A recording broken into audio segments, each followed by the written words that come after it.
So in 1887, Sir Luke Files painted this picture called The Doctor, and it depicts a scene that was all too common in Victorian times.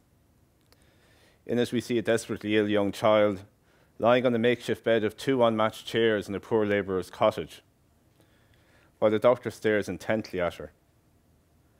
Behind her, dawn breaks through the window, and we're left to wonder, does this mean that the night has passed and the crisis is over and the child will survive? But the distraught parents and the concerned look on the doctor's face makes us think otherwise. Thankfully, scenes such as these are really only of historical interest to us now, but in many countries around the world, similar scenes are still a daily occurrence. In 2009, my wife and I travelled to Malawi to work in a clinic founded by UCC graduate Mags Reardon in memory of her son Billy, who tragically drowned in Lake Malawi in 1999. The clinic was located on the Cape Maclear Peninsula on the southern shores of Lake Malawi. As you can see, a most beautiful part of the world, overlooking the lake in Mozambique and Tanzania. Malawi is a country in the southern part of the continent of Africa with a population of around 15 million people, 80% of whom live in rural areas such as this. It's also one of the poorest countries in the world, ranking 171st out of 187 countries in the Human Development Index, a marker of a country's development in terms of its economy, social care systems, healthcare, and education. To give you some perspective on this, Afghanistan is 172nd, and yet Malawi is a peaceful country, never having had a war. 90% of people in Malawi live on less than $2 per day, and almost 1 in 10 children will die before they're 5 years of age.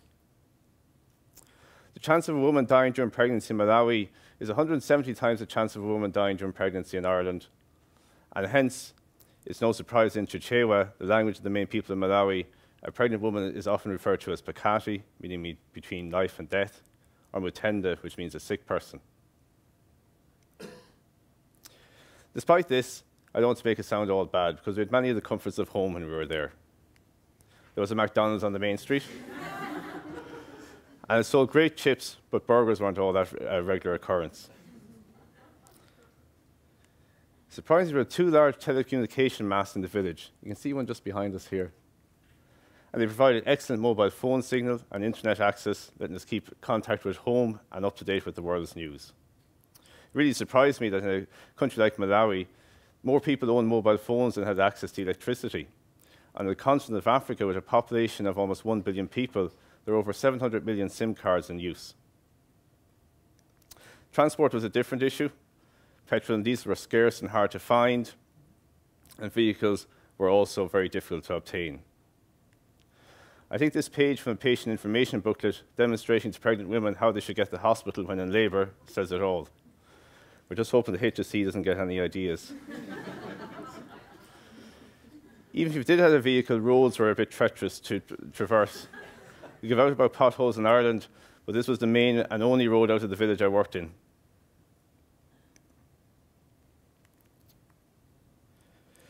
So early one morning, I was called to the clinic to see a sick child that had arrived from another village. When I got there, we found Chimwemwe, who was an 18-month-old girl, lying in her mother's arms, breathing very fast, dehydrated, and barely conscious. Listening to her chest, you could hear crackles all up the left side of her chest, indicating she had pneumonia.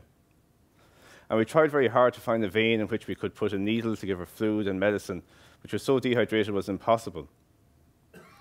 Eventually, we adapted a needle and inserted it into the bone in her leg to give it to the bone marrow. And this seemed to work. Her breathing slowed a bit, and she became a bit brighter. And as Chimwemwe became a bit brighter and became better, my worrying, anxiety, and stress lessened a bit. I became very angry because it was quite obvious that Chimwemwe had been sick for some time. I remember turning to Dorothy, one of our translators, and saying to her, "Ask Chimwemwe's mother, why did it take her so long to come here?" And they spoke for some time, and I got distracted. And I meant to go back later and ask her what had she said. But unfortunately, later that night, Chimwemwe died. And the following morning, when I met Dorothy on the way to the clinic, I asked her what had her mother said.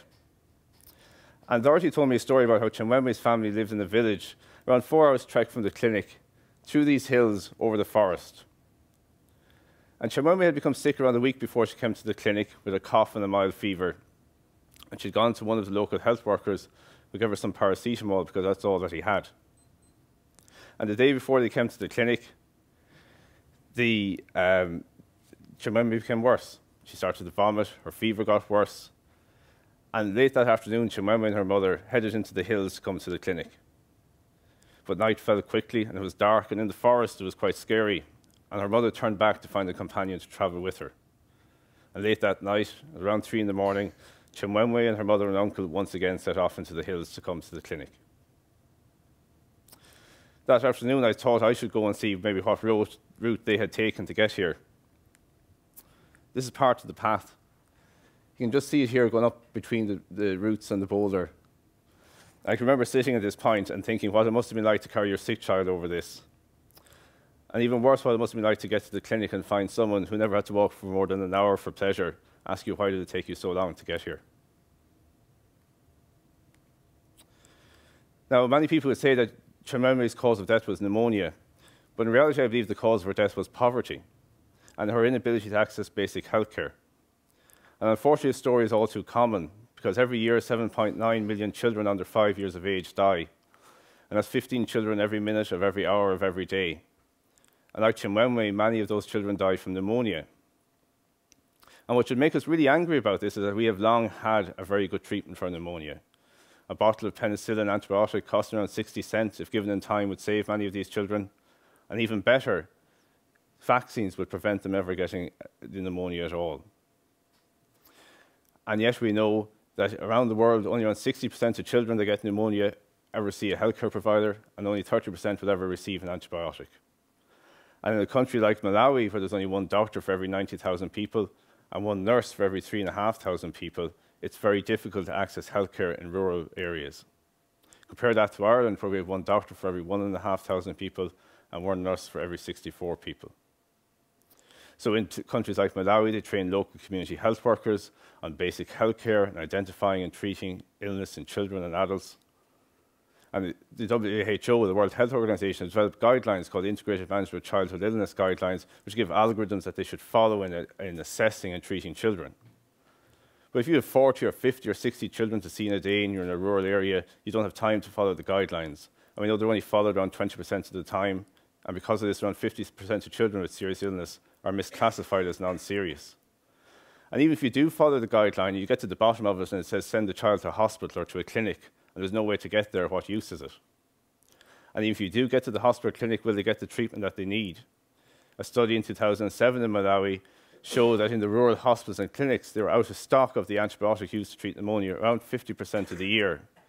And the reason wasn't that the antibiotic wasn't available, it was because it was in the central stores, and the stores didn't know that the clinics needed it because of poor communication and poor supply chains. And so it all seems pretty hopeless. But it's not all bad news, because between 1990 and 2004 in Malawi, the childhood mortality rate dropped by 5% per year, a fantastic achievement. But even in that, there's a cloud, because looking at the poorest 20% of society in Malawi, the childhood mortality rate dropped by only 2.7%, almost half the national average. As an example of the inverse care law in healthcare, where those who most need the healthcare are least likely to receive it. And so it might seem there's not very much we could do. How will we ever train enough doctors and nurses, get them to stay in the rural areas, educate them, get them access to all those medicines? Well, back to their mobile telephone mast. What if we could put software onto the phones that would allow community health workers to use guidelines that are user-friendly? And we could use that to collect information about the sick children and sick adults and what's been happening with them and identify where the problems are. What if we could use the cheap and effective sensors that have been developed, like we saw in some of the talk, in the earlier talk, to help assess these children objectively and help these health workers to make better decisions? What if we could use them to guide us as to where the treatments are needed? And those drones we hear about in Afghanistan that deliver bombs with pinpoint accuracy, what if we could use those to deliver healthcare and deliver medicines and vaccines in a quick and efficient manner to these rural communities that have no other way to get to them?